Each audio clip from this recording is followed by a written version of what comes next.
Berarti dengan kesimpulan seperti ini, apakah mereka yang tidak punya sertifikasi lahan itu bisa dibawa ke pabrik?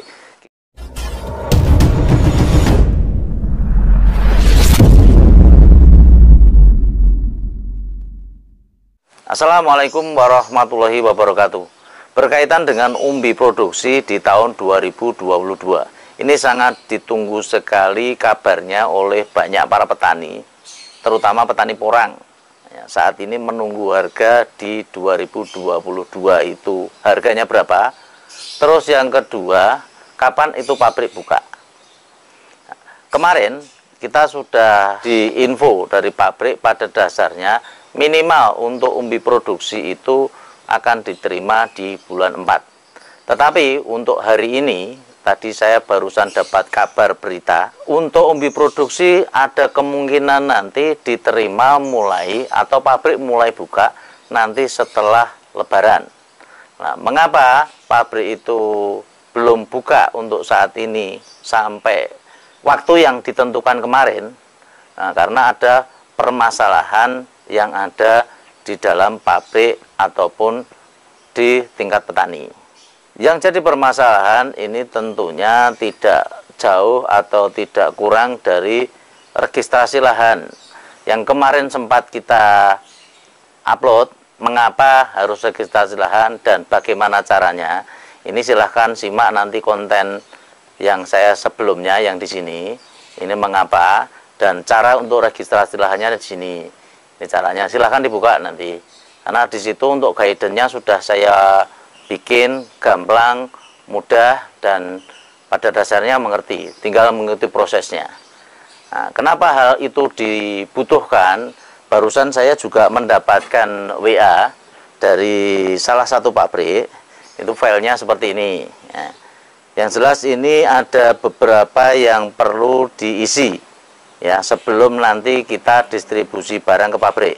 Data proyeksi produksi umbi petani yang telah terregister.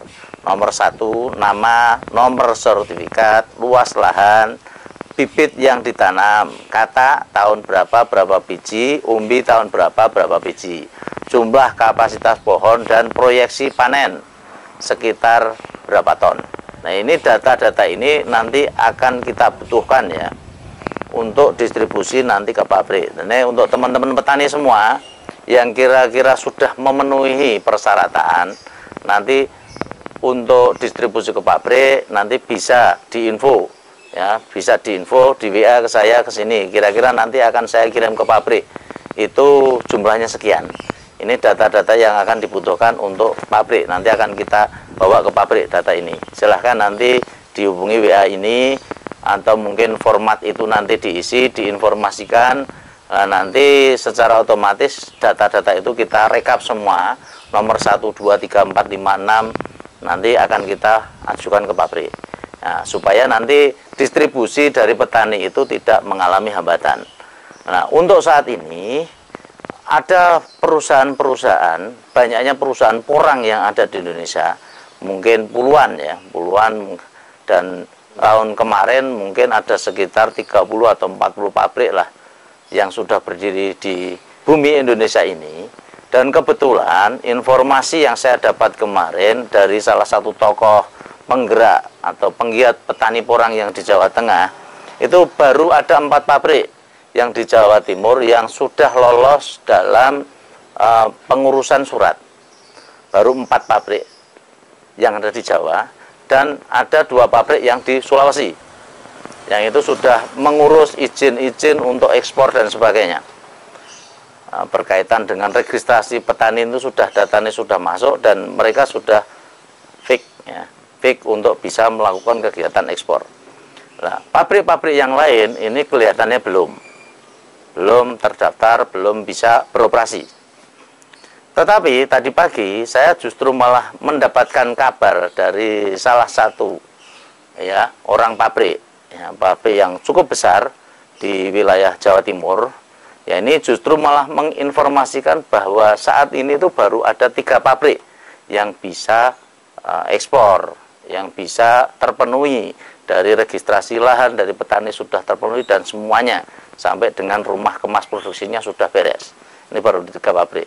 Sehingga ada kemungkinan nanti berdasarkan yang sudah ada secara otomatis untuk pembelian pabrik nanti ini masih menunggu harga yang ada dari pabrik yang akan ditentukan. Ini kabarnya nanti sudah diundur sampai dengan habis Lebaran. Nah, untuk harga-harga di luar bagaimana? Yang sudah mengatakan harganya 3.000, 4.000, 4.500 sampai ada yang 5.000, ada yang macam-macam.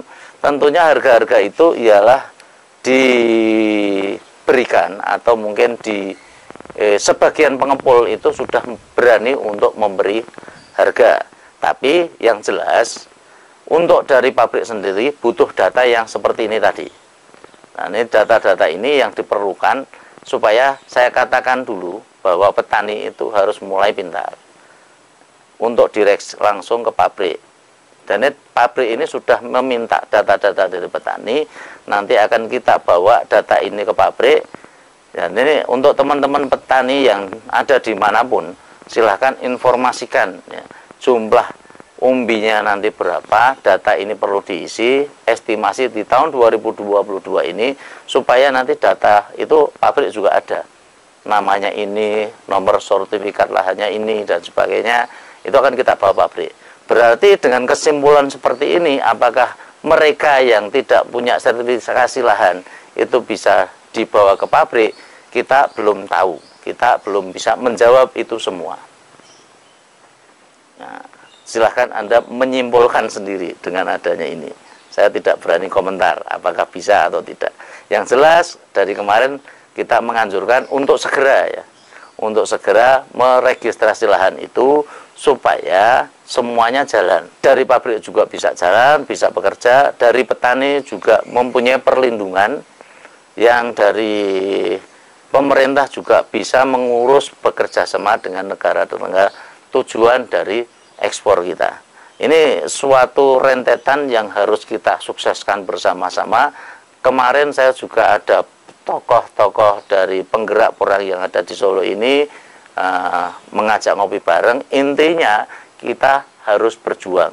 Mereka yang tidak mau berjuang, tidak registrasi lahan dan sebagainya, ya sudah biarin saja. Yang kita sudah memang berjuang mati-matian di sini, ya kita perjuangkan apa yang kita dapat. Kita selalu diedukasi petani supaya pintar, petani supaya lebih meningkat.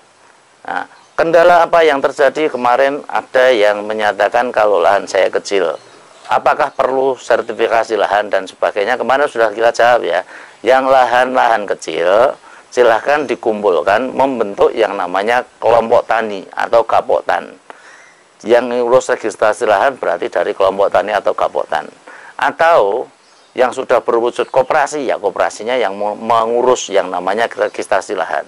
Atau lagi asosiasi, asosiasi tolong itu dimanfaatkan. Makanya untuk teman-teman petani yang sudah mempunyai kelompok tani atau yang namanya koperasi atau yang namanya asosiasi, silahkan untuk dimanfaatkan, silahkan untuk dikejar ya untuk masalah registrasi lahan ini. Otomatis yang sudah terregistrasi lahan, otomatis nasibnya sudah muncul agak kelihatan. Yang mungkin belum registrasi lahan, ya silahkan dipertahankan untuk masalah itu semua. Ya kita cuma bisa membantu untuk cara teknis registrasi lahan seperti tadi yang saya ungkap. Terus yang kedua itu untuk masalah distribusi. Makanya kita harapkan nanti bagi petani dimanapun yang pengen nanti untuk menjual umbi produksi, ya tolong nanti untuk registrasi lahannya dipenuhi. Begitu nanti sudah penuh, nanti tolong diinformasikan ke kita. Nanti akan kita tampung data-datanya yang seperti ini tadi. Dan data ini akan saya kirim ke pabrik, sehingga pabrik nanti sudah begitu estimasinya untuk pengerjaannya dan sebagainya sudah tahu hasilnya nanti seperti apa, terus siapa yang akan diterima umbi dari mana, lahannya seperti apa, semuanya akan tertata jelas. Berkenaan yang ketiga, ini kemarin saya dapat kabar dari wilayah Jawa Barat. Ada pabrik yang kemarin sempat juga diikuti membuat WA group yang cukup besar. Anggotanya sudah sekitar 250 atau sekian di WA group itu, Yang intinya itu ialah penjualan umbi produksi dengan harga 10.000. Nah, ini yang kadang akan menarik kepada petani, dan ini tolong dicermati ya. Yang jelas untuk pabrik itu pembukaan harga itu belum jelas di waktunya kapan. Informasi yang dulu diberikan pada bulan April, updatean untuk hari ini nanti akan diberikan setelah Lebaran. Nah, ini ada beberapa orang yang sudah membeli, yang jelas itu pasti tengkulak atau pemain yang nanti pemain dari penjualan umbi.